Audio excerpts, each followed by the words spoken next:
Our high holidays are coming, and we decided we would offer a course on the high holidays, and there will be 4 parts. One of the documents I handed out shows what's going to happen each week. The third week, Cantor Chazan Jeffrey Weber will be here, and we're going to be studying the new Machzor together and its components and some of the changes that worshipers at Temple Bet Shalom will see when they use the new Machzor this year. It's a brand new edition, and there are some changes in it, and I think you're going to find it very, very interesting. So in 4 weeks, we hope to do an overlay of the holidays, its origins, how it's changed over time, even some of the special customs and cuisine associated and what's behind all of that. As is traditional in classes of Torah, and we're going to be learning some Torah today, we start with the bracha, and it's on the yellow sheet, and each session will begin with that. Baruch atah Adonai Eloheinu melech haolam asher kidshanu b'mitzvotav v'tzivanu la'asok b'divrei Torah. Now, if you'll take the High Holiday text material, we're going to begin with the origins of the holiday from our text sources, which is the Torah. In Parshat Emor, Leviticus chapter 23, we have the opening salvo for Rosh Hashanah. And we'll go around the room, and if you don't want to read, just say pass. I'll ask people to read out loud, and then we'll comment as we go along. Why don't we start here? Jules, do you mind to read the first three lines? No, the English.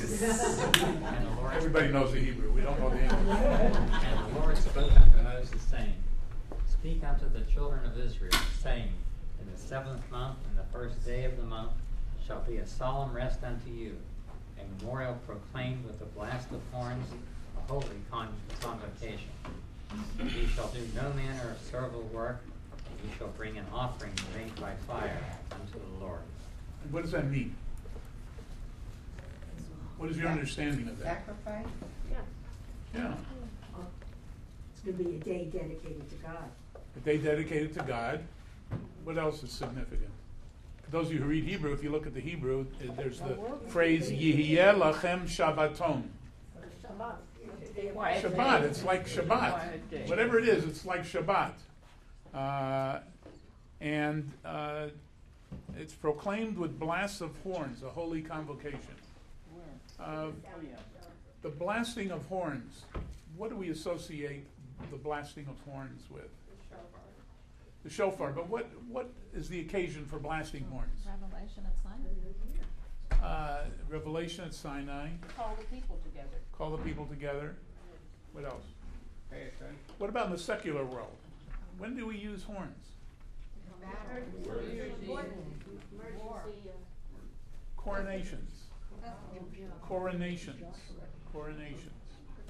Keep that in mind as we go along, because in ancient times in particular, and I guess today ceremonially, on rare occasions, when kings were anointed and queens took power, they always had the blowing of horns. The blowing of horns was symbolic of some regal act.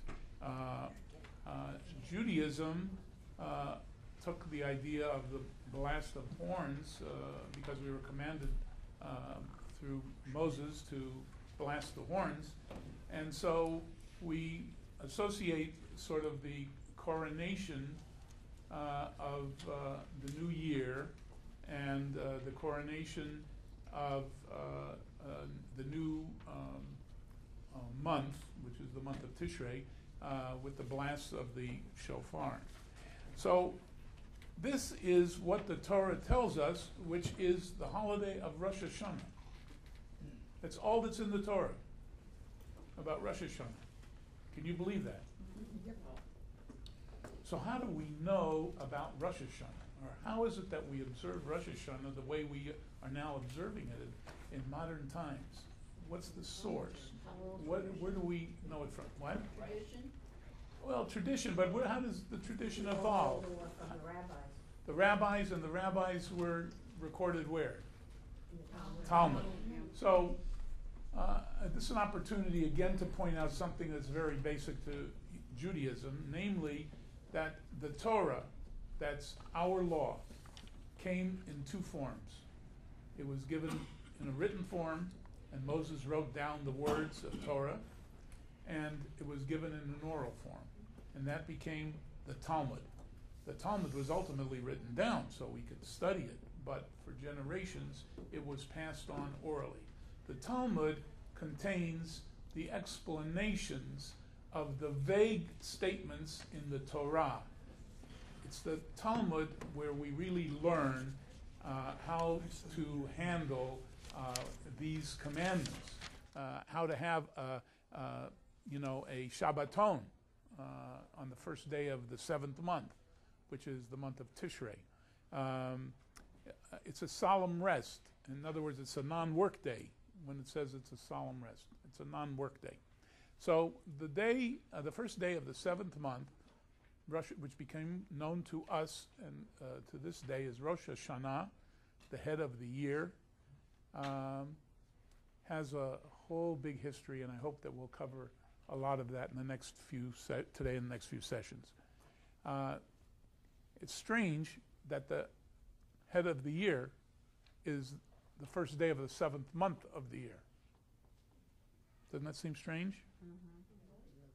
It says this observance, which is Rosh Hashanah, which is going to be called by us the head of the year, is the first day of the 7th month. It's not the first day of the 1st month. The Jewish calendar does not start with Rosh Hashanah. It's the beginning of the 7th month. Ponder the question as to why, and we'll see if we can answer it as we go along. Okay, let's continue.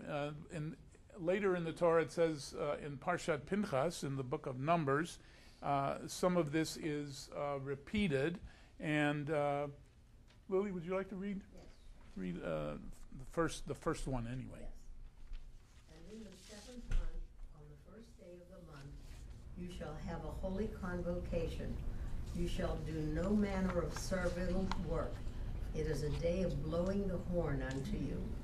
It's almost repeat of what it said in the previous book. What's seemingly new here is the fact that it's